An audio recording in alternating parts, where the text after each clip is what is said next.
Hello and welcome to our YouTube channel Royal Academy. In this video, we are going to discuss about paper 2. Paper 2 किसका है? zoology optional, जो कि किसमें है? JKS mains में।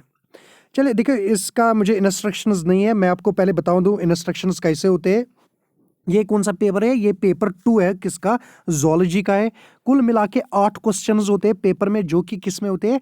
Section A में 4 होते हैं और सेक्शन बी में 4 होते हैं।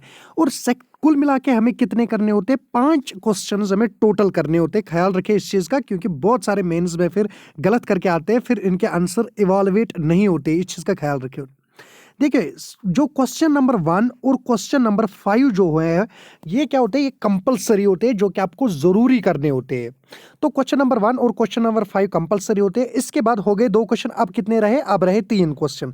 3 क्वेश्चन में से एक क्वेश्चन इधर से उठाना है, एक क्वेश्चन इधर से उठाना है, मतलब दोनों सेक्शन से एक एक उठाना। फिर जो एक क्वेश्चन रहा, इसकी आपकी क्या होती है? चॉइस। ये तो आप या तो ए से उठाइए या तो बी से उठाइए। कुल मिला के सेक्शन ए से या तो 3 आएंगे और बी से 2 आएंगे, या तो ए से 2 आएंगे, बी से 3 आएंगे। कुल मिला के जो रेशो होगा वो 3:2 होगा। Either it will be 2:3। तो 3 क्वेश्चन एक से उठाने और एक से क्या उठाने? 2 क्वेश्चन उठाने हैं। और क्वेश्चन नंबर 1 और 5 क्या होते हैं? कंपलसरी होते हैं, और एक क्वेश्चन दोनों से उठाने थे, वो मैंने आपको बताया। Now let us start with the section first. देखिए, सेक्शन फर्स्ट से हम स्टार्ट कर रहे हैं, सेक्शन ए से। पहले आप इसका स्क्रीनशॉट लीजिए ए का, फिर मैं आपको बता दूं ये इसी क्वेश्चन में लिखे होते हैं वर्ड्स कितने हैं। पहले आप इसका ए का स्क्रीनशॉट लीजिए, क्वेश्चन नंबर 1 का। देखिए, ये जो क्वेश्चन नंबर 1 होता है ना, ये 50 मार्क्स का क्वेश्चन होता है। हर एक पार्ट को 10-10 मार्क्स होते हैं। और जो वर्ड लिमिट होते हैं, इसके वर्ड लिमिट क्या होते हैं? पर क्वेश्चन इसके वर्ड लिमिट, पर क्वेश्चन इसकी वर्ड लिमिट जो होते हैं वो 150 होते हैं पर question. Let us see with the question first. What is question first? What is translation? Explain the process in a prokaryote. तो आपको ट्रांसलेशन बतानी है, ट्रांसलेशन क्या है, फिर उसको डिस्कस करना है in the context of prokaryotes. Now, question number 2 is differentiate between molecular taxonomy and classical taxonomy. तो molecular taxonomy को differentiate करना था किससे? classical taxonomy से।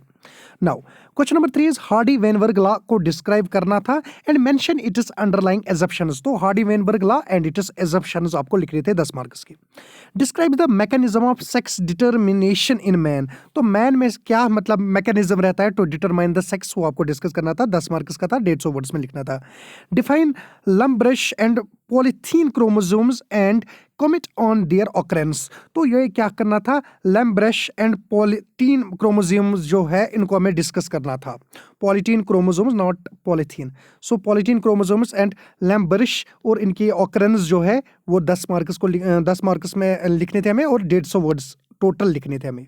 नाउ क्वेश्चन नंबर 2 and 3, इसका आप स्क्रीनशॉट लीजिए 2 and 3 का। पहले क्वेश्चन नंबर 2 क्या है? Using diagrams where necessary describe the structure of rods and cones and compare their physiological properties. तो रॉड्स और कोन्स को हमें क्या पहले देखो, डायग्राम भी हमें बनानी थी रॉड्स और कोन्स की, फिर उनको कंपेयर करना था। क्या कंपेयर करना था? फिजियोलॉजिकल रोल उनका कंपेयर करना था। नाउ डिफाइन, देखिए क्वेश्चन नंबर बी, ये इसी का होता है। देखिए, ये जो पहला क्वेश्चन होता है ना, ये 20 मार्क्स का होता है। फिर जो सेकंड पार्ट होता है ये 15 मार्क्स का होता है। थर्ड पार्ट ये 15 मार्क्स का होता है। इसको कोई देखो, इसकी कोई ऐसी इंस्ट्रक्शन नहीं लिखी होती है कि कितने वर्ड्स में आप लिखिए। देखो, पेपर को स्पेस होती है, पेपर पे भी क्वेश्चन लिखे होते हैं। तो क्वेश्चन नंबर ए लिखा होता है, फिर आपको 1 2 3 पेज रहते हैं जिसमें आप आंसर लिखते हैं। फिर पार्ट बी रहता है, फिर से क्या होते हैं? आंसर्स रहते हैं, फिर आप लिखते हैं। तो कुल मिला के ये भी होता है 50 मार्क्स का, जिसमें पहला क्वेश्चन 20 मार्क्स का होता है और बाद के 2 जो होते हैं वो 15-15 मार्क्स के होते हैं। कुल मिला के 50 मार्क्स इसको भी होते हैं। अब question number B, define palaeontology, discuss the chronological order of horse evolution. तो एक तो हमें पैलियोंटोलॉजी को डिस्कस करना था, और हॉर्स एवोल्यूशन को हमें क्रोनोलॉजिकली हमें हॉर्स एवोल्यूशन भी दिखाना था। यहाँ पे आप अगर फिगर का भी यूज कर सकते हो, जैसे कि इन द ईयर दिस आप ऐसे भी लिख सकते हो, क्योंकि इन्होंने बताया हुआ है। डिस्क्राइब जेनेटिक एंड इंड्यूस्ड, ये क्या है? teratogenesis, giving suitable examples, also enumerate its medical implications.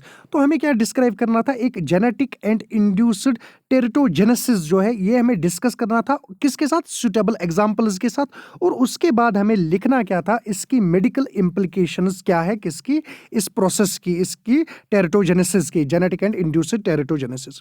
Now अब हम देखेंगे क्वेश्चन नंबर 3 एंड 4. इसका पहले आप स्क्रीनशॉट लीजिए क्वेश्चन नंबर 3 एंड 4 की. यही सेम रहेगा, पहला क्वेश्चन जो 20 का है, फिर 15 का, फिर 15 का, कुल मिला के इसके भी 50, इसके भी 50. ये चॉइस रहती है, मार्क्स ज़्यादा हो सकते हैं पेपर में, पर चॉइस होते हैं. कुल मिला के हमें 5 ही क्वेश्चन करने होते हैं. 250 का पेपर होता है, 3 घंटों का पेपर होता है, ख्याल रखिए इस चीज़ का. तो 250 मार्क्स का पेपर रहता है एक, और दूसरा भी 250 मार्क्स का रहता है. कुल मिला के इसके 3 घंटे होते हैं, इसके 3 घंटे होते हैं. Now What is fluid mosaic model? Fluid mosaic model को डिस्कस करना था. Discuss the role of lipids in maintaining the fluidity of plasma membrane.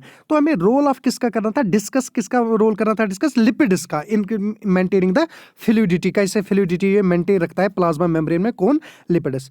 Now part B, write the application of RFLP in DNA fingerprinting and explain the use of VNTRS in paternity tests. देखिए मुझे full form इनकी नहीं पता है, I am not from this background, मुझे नहीं पता है इनकी फुल फॉर्म. आप अगर आप लिख सकते हो फुल फॉर्म कमेंट सेक्शन में आप लिखिए. यहाँ पे क्या है, एप्लीकेशन किसकी, RFLP in DNA fingerprinting and explain the use of VNTRS in किसमें, पैटर्निटी टेस्ट्स में.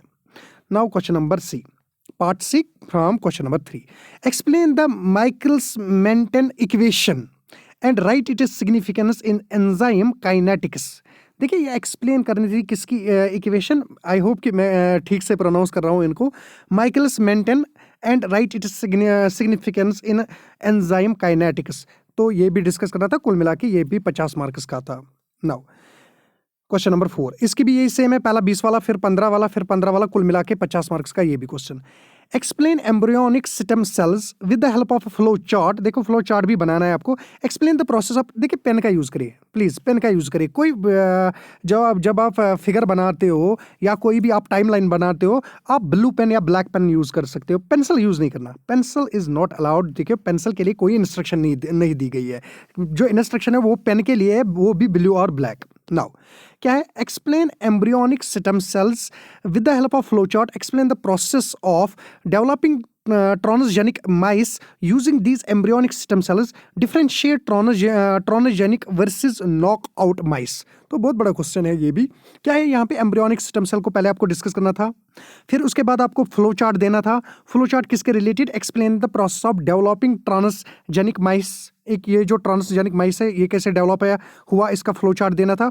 उसके बाद यूजिंग एम्ब्रियोनिक स्टेम सेल, इसका यूज करके ये इसको डेवलप किया गया है, किसको, ट्रांसजेनिक माइस को. फिर क्या है, इस ट्रांसजेनिक माइस को आपको डिफरेंशिएट करना था किससे, नॉकआउट माइस से. फिर है क्वेश्चन नंबर 4 का B part, differentiate between genomics and proteomics. देखो प्रोटियोमिक्स एंड जीनोमिक्स, इनको आपको क्या करना था, डिफरेंशिएट करना था. पूरा पेपर ही डिफरेंशिएट है. Comment upon human genome project. फिर जो है ह्यूमन जीनोम प्रोजेक्ट है, इसको भी आपको डिस्कस करना था. फिर पार्ट क्या है, part C, what is DNA cloning. Write down the application of plasmids, cosmids and artificial chromosomes in recombinant DNA technology. देखिए यहाँ पे हमें DNA क्लोनिंग को डिस्कस करना था. पहले कुछ लाइंस में आप लिखते, उसके बाद एप्लीकेशंस किसकी लिखनी थी, प्लाज्मिड्स की, कॉस्मिड्स की, आर्टिफिशियल क्रोमोसोम्स इन रिकम्बिनेंट DNA टेक्नोलॉजी में इसका क्या एप्लीकेशन है, इन 3 का वो भी आपको डिस्कस करना था, वो भी आपको लिखना था. नाउ ये था पार्ट ए. देखिए पार्ट ए में क्या है, पहले मैं आपको दिखाऊं, एक बार आप इसका स्क्रीनशॉट लीजिए प्लीज. पार्ट ए में मैंने आपको बताया ये क्वेश्चन कंपलसरी है. कौन सा क्वेश्चन फर्स्ट इज कंपलसरी, जिसका आप स्क्रीनशॉट लेंगे. फिर क्वेश्चन देखो इन 3 में से जो 2, 3, 4, इनमें से आप या तो एक करिए या तो आप 2 करिए. फिर तो वहां से आपको एक ही उठाना पड़ेगा, 2 उठाने पड़ेंगे. कहां से, उधर पार्ट बी से. तो क्वेश्चन नंबर 2 एंड 3 का आप स्क्रीनशॉट लीजिए एंड क्वेश्चन नंबर 4 का आप स्क्रीनशॉट लीजिए. Now coming to part B. देखिए पार्ट बी का जो ये पार्ट है ना, ये इंपॉर्टेंट है. यही एक है जिसमें आपको लिखा गया होता है 150 वर्ड्स में लिखे. देखो कुल मिला के इसके जो मार्क्स है 50 मार्क्स इसके भी है, और हर एक पार्ट आपको 150 वर्ड्स में लिखना होता है. Now describe the role of acetylcholine at neuromuscular junction. देखिए ये आप देखना ये वर्ड क्या है. Describe the role of acetylcholine at neuromuscular muscular junction पे आपको मतलब ये डिस्कस करना था इसका रोल। फिर क्या है, describe the Continental drift, describe the continental drift, current distribution of animals is a result of continental drift, explain। देखिए ये जो क्वेश्चन है ना मेरे मतलब जो मुझे ये बुक है, बैकग्राउंड है, ये उधर से explain continental drift. Write a note on cardiac pacemakers, देखिए कार्डिक पेसमेकर्स पे आपको एक नोट लिखना था। Write a note on ontogeny recapitulates phylogeny, देखो क्या है ऑन्टोजेनी रिकैपिचुलेटिस फाइलोजेनी, इस पे आपको एक नोट लिखना था। Comment on structure of proteins, protein का जो स्ट्रक्चर है उस पे भी आपको एक कमेंट करनी थी, मतलब 10 मार्क्स का नोट लिखना था। नाउ क्वेश्चन नंबर 6, और पहले आप इसका स्क्रीनशॉट लीजिए क्वेश्चन नंबर 5 का। Now coming to question number 6 and 7, what is question number 6 and 7? Give the structure of ATP, AMP and cyclic AMP. Describe their role in Krebs cycle and oxidative phosphorylation. Describe the origin of lysosomes and state the role of its different enzymes. Define the role of hormones in males and female gametogenesis. कुल मिला के ये भी 50 marks का होता है। Now 7 and 8 का आप स्क्रीनशॉट लीजिए। कोई वर्ड अगर नहीं होगा वो आप मतलब क्या ऑलमोस्ट ये तो ठीक है। कुछ पेपर्स ऐसे हैं मेरे पास जिनका मतलब अच्छे से नहीं दिख रहा है, इसलिए हम इनका वीडियो भी अपलोड नहीं कर पा रहे हैं, क्योंकि चलिए ये जो मतलब पेपर है इस पे तो ठीक ठाक मतलब वर्ड्स, मार्किंग, क्वेश्चन नंबर सब कुछ दिख रहा है। Now describe the mechanism of oxygen and carbon dioxide transport in blood, ये 20 मार्क्स का रहता है। Explain the process of oogenesis, discuss the importance of meiotic arrest during oogenesis. Give an account of structure and function of nephron and explain the regulatory mechanism by renin angiotensin aldosterone system. ये देखिए ये system क्या है ये आप देख लीजिए। Question number 8, mention the sources types and uses of system cell in human welfare. अच्छा यहाँ पे ह्यूमन वेलफेयर था, ऊपर भी सिस्टम सेल के बारे में लिखना था पेपर सेक्शन ए में। Now write down the name of different kinds of immunoglobulins and their functions. Explain RH incompatibility in human beings and mention which immunoglobulin is involved in it and why. फिर last one is describe how polarity is established during embryonic development and comment on its significance with reference to the gradient theory. देखिए 7 and 8 का screenshot लीजिए, ये paper नहीं मिलते आसानी से, please इनका स्क्रीनशॉट लीजिए अच्छे से। 7 and 8, 5 and 6, now 3 and 4, 2 and lastly 1। Thank you, bye.